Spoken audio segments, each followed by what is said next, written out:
Hey guys, welcome to the tutorial on how to build this Phase 2 Clone Trooper helmet. So it's a 501st paint job on it, and this is from Revenge of the Sith, the best Star Wars movie out there. And the hole's a bit small. Alright, so yeah, as I said, I'm going to show you guys how I built this awesome Phase 2 Clone Trooper helmet from Star Wars Revenge of the Sith. Alright, let's get to it. Alright, so the first step was to start 3D printing. This one was in 16 pieces all up, so quite a lot of printing. Had to get them on the printer and sit back and wait.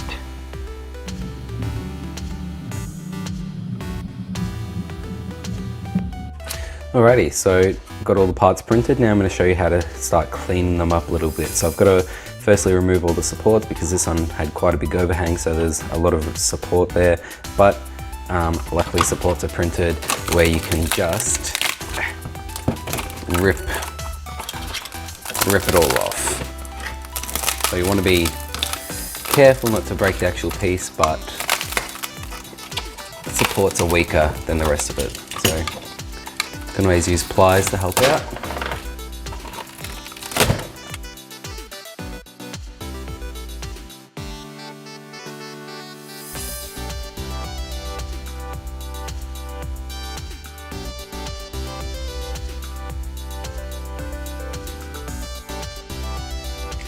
Alrighty, so there's the finished piece. There's a little bit of extra support here, so I'll just go ahead and remove all that, but it's time to start assembling these. Alrighty, so here's all the parts. 18 bits in total, so quite a lot of pieces to put together, so let's get started. Alrighty, so now I'm going to show you how I've joined all the parts. So I've got two parts here, they need to go together like this. So the things I need is just a clamp, always helps. I've got my 3D pen with the same filament that I've used on this, and a soldering iron. So the first thing I'm going to do is just put them together where they need to be, and just to make it easy at the start, I'm just going to clamp it together. So that means I can work on the other side, and then I'll be able to remove the clamp and work on the side that is clamped. So now with the 3D pen, I'm just going to start joining it up.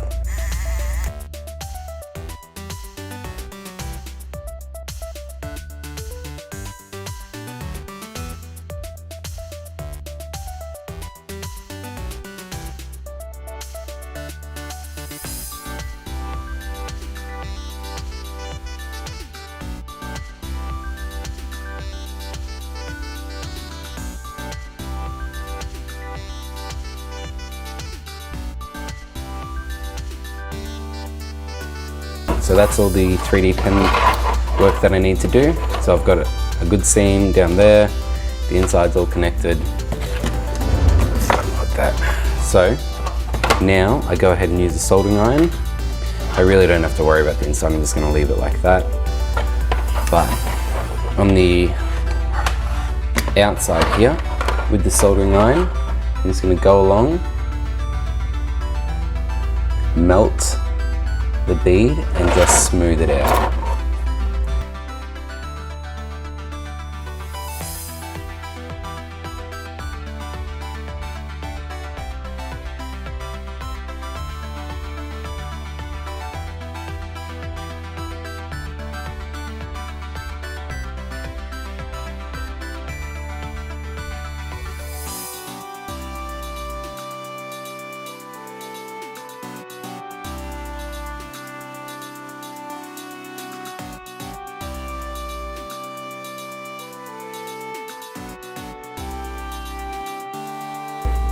There it is, parts are joined. It looks a bit shiny now, but it's actually quite smooth. But afterwards, I'll go back with the sandpaper and sand all that down so it's flush, and the inside is just for strength. So now I've got to go do that for every single part.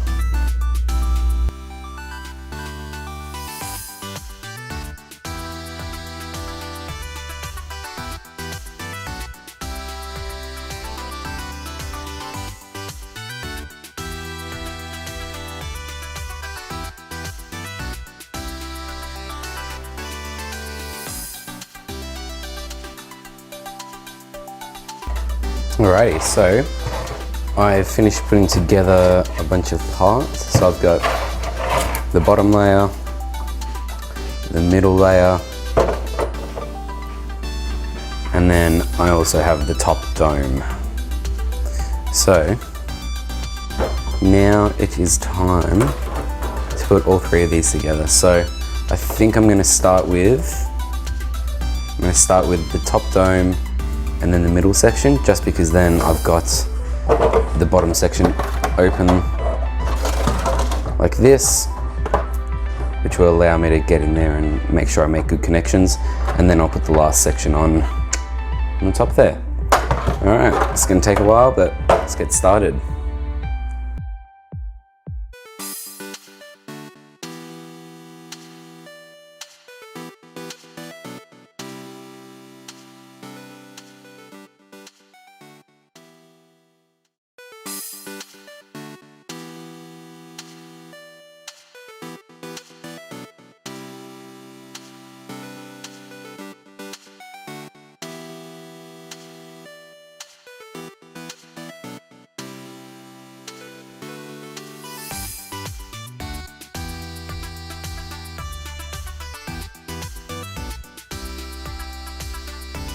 All the pieces are together.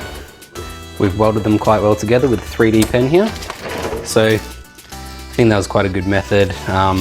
It's using the same filament as the 3D print, so it glued it together quite well. I think it worked better than super gluing it, which is what you normally do with 3D printed parts like that. But yeah, going along with the 3D print I think worked pretty well. So now it's time to start sanding. I've done a little bit of sanding here, but I think I probably won't need to do that over the whole thing, because we're going to fill it with filler primer later on, and that'll cover up all the most of the little print lines.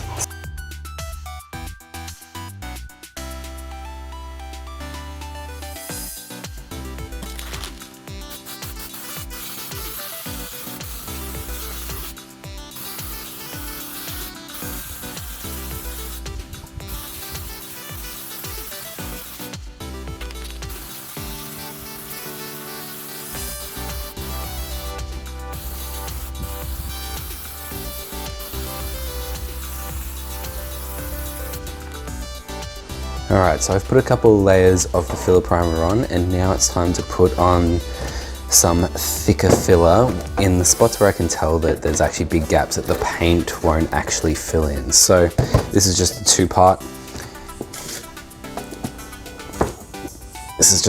filler where you mix in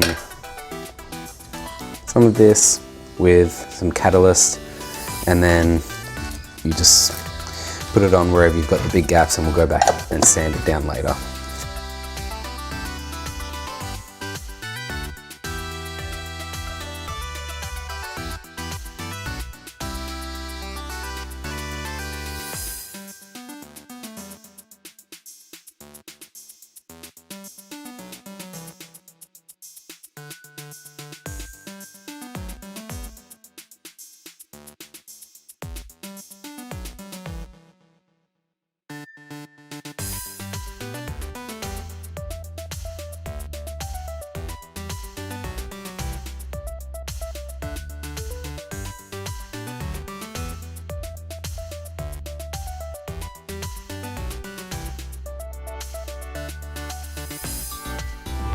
Alrighty, so I've got all the Bondo done on this one, so it's ready to start sanding. So I ended up going over just a lot of the spots because I really want to get a really nice smooth finish on this one. And I'm doing this outside because sanding this produces a lot of dust, so I do it outside, well ventilated area, and definitely wear a respirator because you don't want to be breathing all of the dust that comes off this. So let's get started.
Alright, so now it's time to do the masking.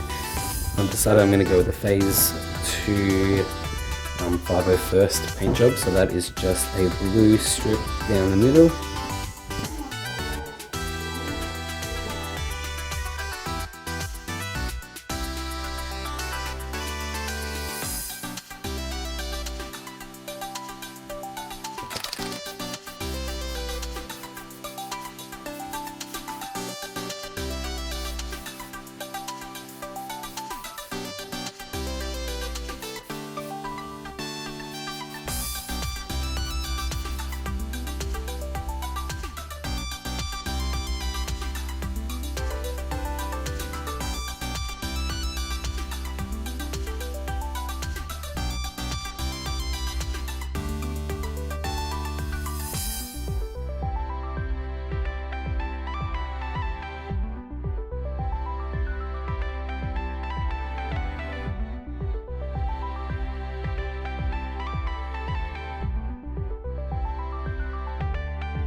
Alright, so now I'm going to do the grates, and this little part up here is also silver, so I'm just going to use a silver permanent marker and that will do the job.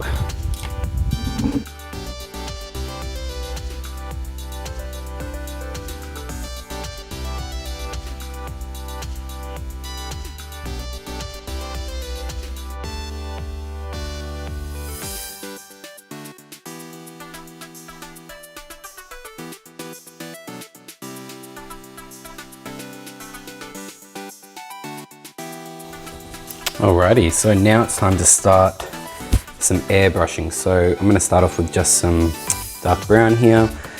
Got the compressor, and I'm just going to go through, do all the little nooks and crannies and make it look like it is just dirt that's built up in all those areas. So let's get to it. This is the funnest part.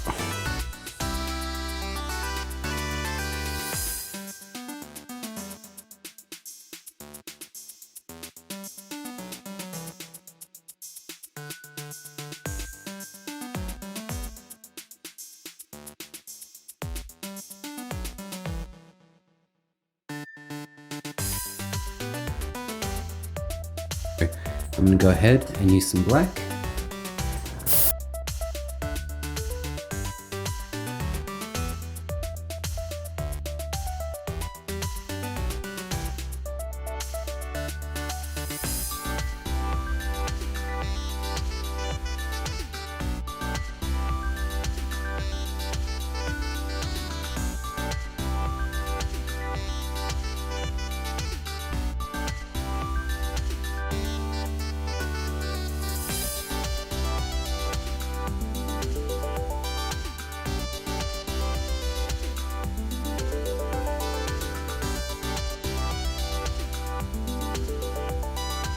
Alright, so all the painting's done. Now it's time to start working on the visor. So what I'm going to do is take a piece of paper, put it in there, and draw up a nice template.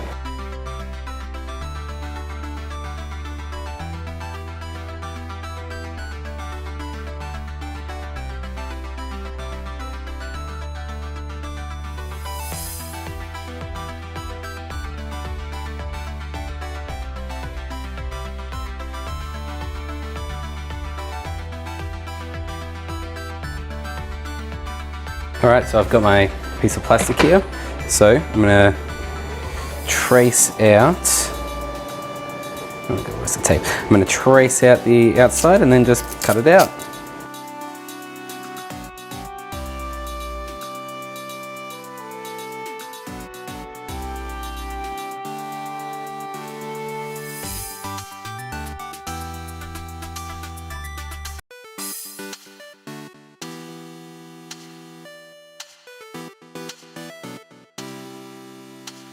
I've got this very dark window tint that you use for your cars. So all I'm going to need is just a strip of that.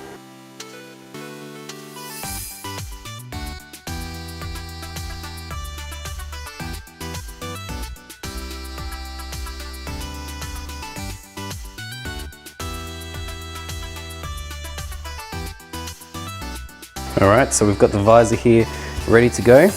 So what we're going to do is just peel off this outside layer. That's nice and fresh. And we can put it into the helmet. Yep, so it's in place there. It's going to go in the hot glue gun and glue it down.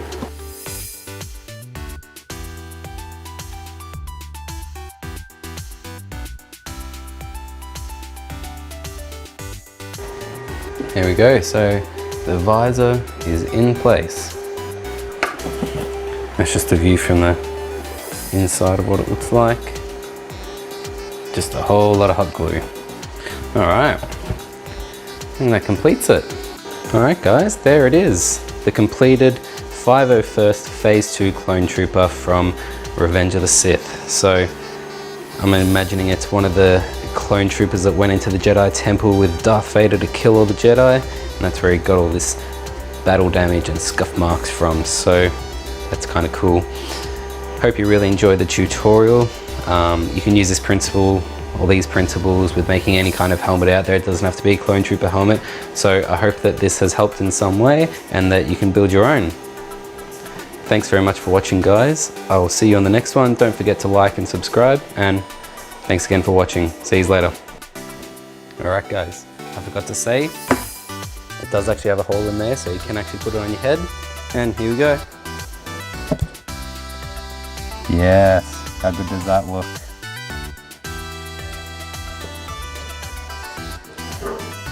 Really happy with how that's turned out. Alright, see you guys later.